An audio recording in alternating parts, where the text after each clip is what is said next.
आज का जो हमारा दूसरा क्वेश्चन है वो है verify that y square is equal to 4a x plus a is a solution of the differential equation y 1 minus d y by d x का whole square is equal to 2x d y by d x. इस question को अगर आप ध्यान से देखें तो इस क्वेश्चन को ध्यान से देखने पर जो आपका डिफरेंशियल इक्वेशन है, इस डिफरेंशियल इक्वेशन में आप अपने डिफरेंशियल कोफिशिएंट को देखिए। आपका डिफरेंशियल कोफिशिएंट फर्स्ट ऑर्डर का है। ये डिफरेंशियल कोफिशिएंट अगर फर्स्ट ऑर्डर का है तो इसका मतलब ये है कि आप अपने इक्वेशन को सिर्फ एक बार डिफरेंशिएट करने वाले हैं। हमने अपना इक्वेशन ले लिया y square is equal to 4a bracket में x प्लस a।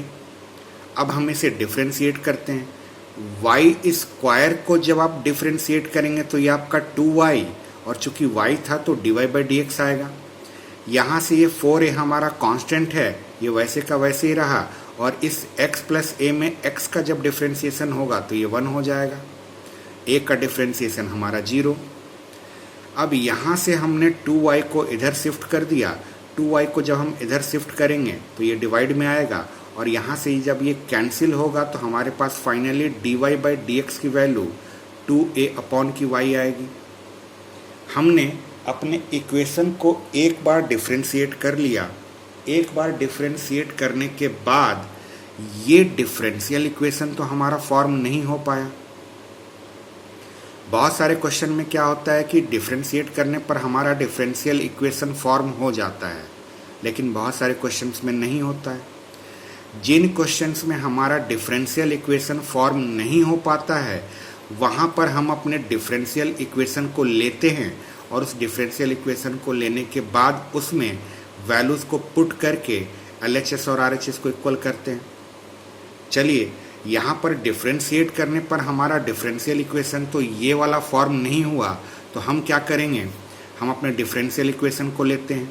हमारा डिफरेंशियल इक्वेशन है y ब्रैकेट में 1 minus d y by d x का whole square is equal to 2x d y by d x.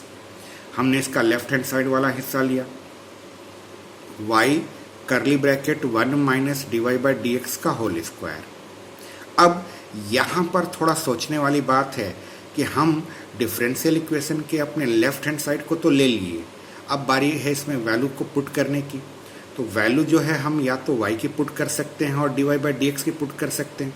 यही दो value है हमारे पास put करने को। लेकिन अगर आप अपने क्वेश्चन में इक्वेशन को देखें तो यहाँ तो आपको वाई स्क्वायर की वैल्यू गिवन है। यहाँ से अगर आप y की वैल्यू कैलकुलेट करेंगे तो इधर रूट अंडर आएगा। रूट अगर आएगा तो आपका जो ओरिजिनल डिफरेंशियल इक्वेशन में, इस ओरिजिनल डिफरेंशियल इक्वेशन में कहीं रूट नहीं है। तो हमने क्या किया, हमने जो अपना लेफ्ट हैंड साइड लिया था डिफरेंशियल इक्वेशन का, इसमें हम एक छोटा सा मैनिपुलेशन कर रहे हैं। मैनिपुलेशन के नाम पर हमने क्या किया, यहाँ पर न्यूमरेटर और डिनोमिनेटर में y अपॉन वाई से मल्टीप्लाई कर दिया।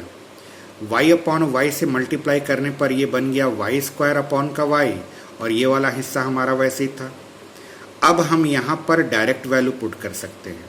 यहाँ वाई स्क्वायर नज़र आ रहा है, हमारे पास इक्वेशन 1 में वाई स्क्वायर की ये वैल्यू गिवन है, और इक्वेशन 2 से हमें d y by d x की वैल्यू पता है। तो हमने यहाँ पर वाई स्क्वायर की वैल्यू 4a ब्रैकेट में x प्लस a पुट कर दी, और d y by d x की वैल्यू 2a अपॉन वाई का होल स्क्वायर पुट कर दिया। अब इसे सॉल्व करिए।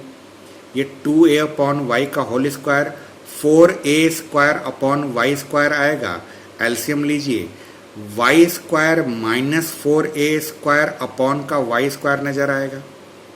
आप चाहें तो इसको मल्टीप्लाई कर भी सकते हैं और इसको ऐसे ही रखा भी जा सकता है। मल्टीप्लाई अगर आप करिएगा तो आपका 4ax plus 4a square upon Y दिखेगा, और इस वाले पार्ट में तो आपने एलसीएम लिया ही था। एक्चुअल में मल्टीप्लाई नहीं करना था, यहाँ से कॉमन ही ले लीजिए 4a अपॉन, अच्छा तब तक यहाँ y और वाई स्क्वायर को देखिए, ये दोनों मल्टीप्लाई होकर आपका वाई क्यूब बन गए।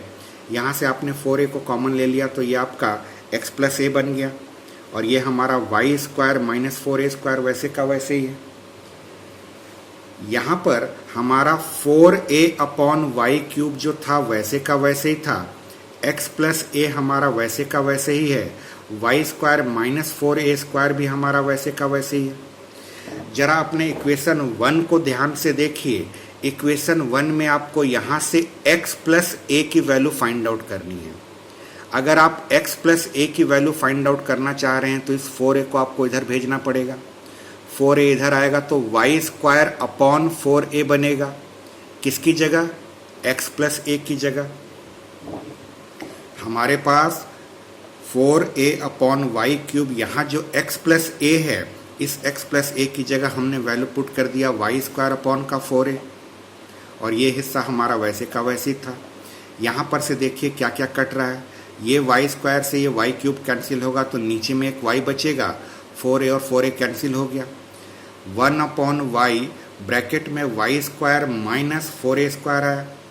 अब यहाँ पर आप क्या करिए, वाई स्क्वायर की वैल्यू पुट कर दीजिए।